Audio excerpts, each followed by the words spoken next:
In most video games involving a selection of characters from a roster, they're usually categorized into different classes or groups based on a theme or playstyle they share. This is established either by the developers themselves or mutually agreed upon by the community. For Smash Ultimate, the idea of archetypes has long circulated throughout its discussion boards, what with there being almost 90 characters in the game. Semantics often vary depending on who you're talking to, but it's usually easy to generalize a fighter on the basis of how they like to exert pressure most of the time. Some well-known classes of fighters would include, but are not limited to, heavyweights like Ganondorf, Bowser, Donkey Kong, K. Rool, and Charizard, rushdown fighters like Fox, Sheik, Sonic, Captain Falcon, and Greninja, brawlers like Terry, Wario, Falco, Kirby, Ryu, and Ken, zoners like Samus, Min, the Belmonts, Mega Man, and Duck Hunt, generalists also known as Jack of all trades like Mario, Ness, Wolf, Joker, Yoshi, and the one we're going to talk about for this video, sword fighters. As one of the largest archetypes in the series, sword fighters have been a mainstay throughout the franchise, beginning with the advent of Roy and Marth in Melee as the game's first dedicated swordies. While Link was present in the days of 64 and has a sword,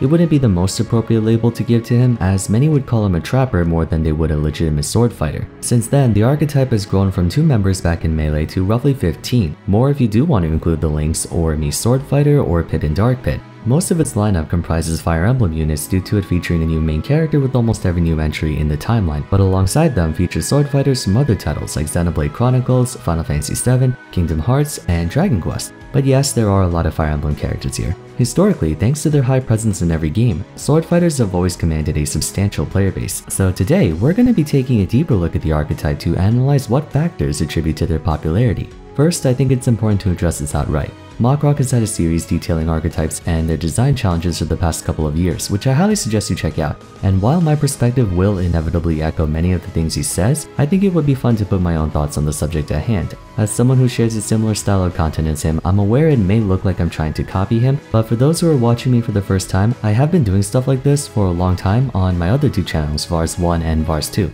Albeit for different games, but I did have plans to do this for a long time when I eventually made my Smash channel, and I just want to clear that up first. Anyways, let's start by answering the question, what is a sword fighter? As the name implies, they're characters in Smash whose main method of attacking is by using a weapon, whereas other characters like Mario, Kirby, and Captain Falcon attack with a series of punches and/or kicks. Despite the name, however, it doesn't necessarily have to be a sword in a literal sense. One could argue that the 2 Angels Pit and Dark Pit can be part of this archetype for using a weapon, even though it's not a sword. Or you can make a case for Game & Watch behaving like a swordie with his massive hitboxes. In light of the ambiguity, most people refer to any character with sufficiently disjointed range as the criteria for determining a swordie. For the uninitiated, the term disjointed refers to any attack whose hitboxes reach noticeably farther than their hurtbox. Hurtbox refers to parts of the character that cause them to suffer damage if colliding with an attack. Normally, close quarters combatants such as Mario have moves that are properly aligned with his actual character. For example, let's take a look at his forward tilt, a standard roundhouse kick. While the apex of the move has a hitbox that extends just slightly beyond his foot,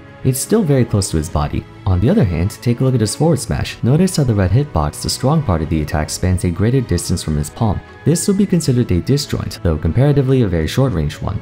Realistically, it makes sense for melee fighters to not have disjointed attacks because if you're trying to hit someone by punching or kicking them, you inherently leave yourself exposed to any attack they try to throw at you. That's the whole point of using weaponry, to damage your opponent at lowered risk to yourself. Naturally, since they strike using a weapon instead of their own body, swordies have significantly longer relative strike range than their melee counterparts. Using Cloud for reference, his forward tilt is a horizontal 2-handed sword slash. Not only does it have greater range than Mario's forward tilt, but notice how his hurtbox, the white circles on his body, are safely behind the moon's hitbox, which allows him to strike his opponent from a distance without exposing himself to counterattack.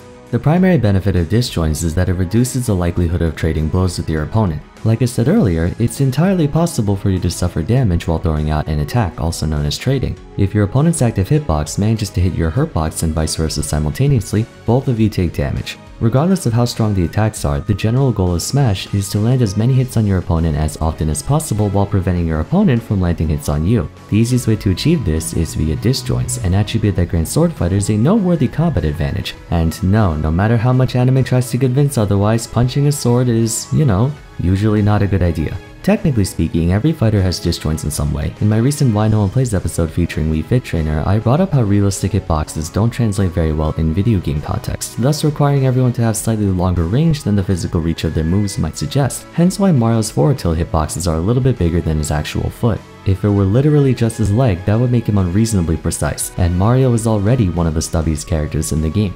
From a theoretical standpoint, the more disjointed your range is, the better. But if that's the case, wouldn't the most popular characters be zoners by virtue of their projectiles? I do plan on covering the zoner archetype in more detail in the future, but in layman's terms, while projectiles are most certainly a benefit to have for any character, the long range is offset by subpar frame data, as in they don't come out very fast and typically have lots of ending lag, barring a few outliers of course. With this in mind, the safest and most optimal way to use projectiles would be from a far distance, where you're at no risk of being punished if your opponent dodges or blocks them. However, the farther you are from your target, the more time they have to react. The majority of attacks in Smash come out way too fast for the average human to respond to on sight. The one exception to this is projectiles. Samus's charge shot is widely regarded as one of the most powerful neutral specials in the game for a lot of reasons, but if your goal is to shoot them from across the stage, your opponent has ample time to see them coming. An attack like Mario's forward tilt is legitimately impossible to see coming. A frame 5 startup is 1/12 of a second. Anytime you see someone shielding or quote-unquote dodging Mario's forward tilt, they were preemptively doing so, not reactively. Sword fighters have the perfect balance of speed and range among the entire cast. It's true that their average frame data is worse than brawler characters, but not by enough to render them inefficient. Plus, the reduced speed is compensated by their extended range. No one can deny that Mario's attack speed is a caliber above someone like Cloud's. Even so, most of Cloud's attacks are still fast enough to be unreactable on sight, especially considering his range, and that's echoed throughout every member of the class, including the slower ones like Ike, Shulk, and Sephiroth. In essence, the main reason sword fighters are highly sought after is because of safety. Safety results in consistency. In fighting games, arguably the two most influential attributes to a fighter are speed and range. Ideally, you want to have both, and a lot of them do. With great speed, you can outmaneuver your opponents by getting your hits in while skirting just outside of theirs. With long range, you can throw out attacks from a safe distance, reducing the chance of you getting counterattacked. His forward tilt is -15 on shield, which means if blocked, her